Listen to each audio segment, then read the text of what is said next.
So in day 5, we're continuing to build on the idea that a common language, a common communication across all cultures can be drawing. If we can draw something, it can communicate.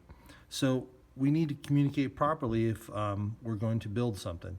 People have occupations where that is their job. They design parts so they can be taken to another, possibly even another country, and be built without needing a translator, because the language of measurement and drawings should all be universal. So let's talk about this piece for a minute. We're going to break it down as mentioned. If you looked at day 5 here, it gives you an example of what we're kind of talking about. So look that over first if you haven't. This is a top view, just like you're looking down at it. And then we will be taking this shape and you're going to recreate this drawing here, or drawing this part on the top view section here of your paper. Then the next we have the side view. Now side could be this way or this way, it really doesn't matter. So side would be right here. And then you have a front view. So if you notice, I have put some markings on some of these, but you have a top, a side, and a front.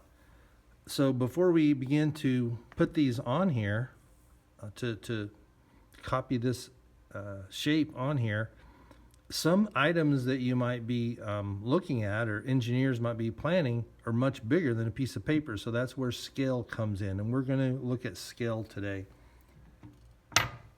So I got an example of a SR-71 Blackbird. This is extremely fast airplane, built in the very late 50s, I believe, and it set records that still haven't been broken. And what's nice about this model is what makes it look realistic is that the measurements on here are all taken down to this same, by the same amount, a proportion, right?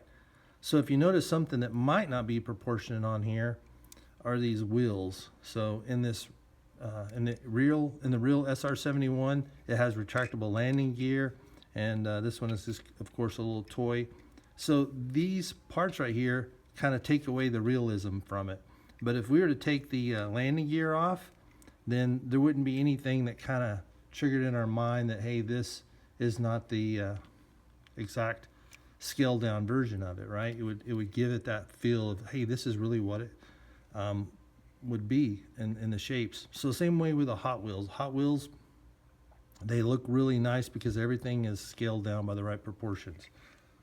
So on your paper here, we're going to take the top view of this, and we're going to scale it down by a ratio of 1/2. So we're going to take this down to 1/2. So that means when I measure, let's say the length of this, I'm showing 3 here. So you're going to draw it as a half of that, which would be 1.5 inches, right? So you're going to draw that right here, 1.5 inches.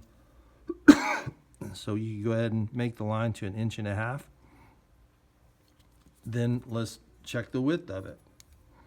So the width of it shows to be 1 inch in real life. So in this top view example here, we're going to go to 1/2 inch. Then we want to measure every part and break it down by half. So this is 1/4. And then on your paper, you're going to have it on 1/8, right? As you continue to draw the top-down version, I got a little something that will help you with the circle. The circle, the hole there, measures 1/2 inch. So if we want to make a perfect circle, we can look for 1/4 inch. And I'm still looking, there's a lot of circles on here. So 1/4 inch, it's going to be right there. So that's what we would draw the circle with. All right, so you're going to continue to draw all views of this piece. And if you don't have a title block on here, go ahead and add one of these to your paper, okay? So that should be something that will get you on your way. If you get done ahead of time, make sure that you're moving on to the street scene day 7, because that might take a little longer. So this will make sure you have enough time to complete it. So, all right, well, enjoy this one and do your best.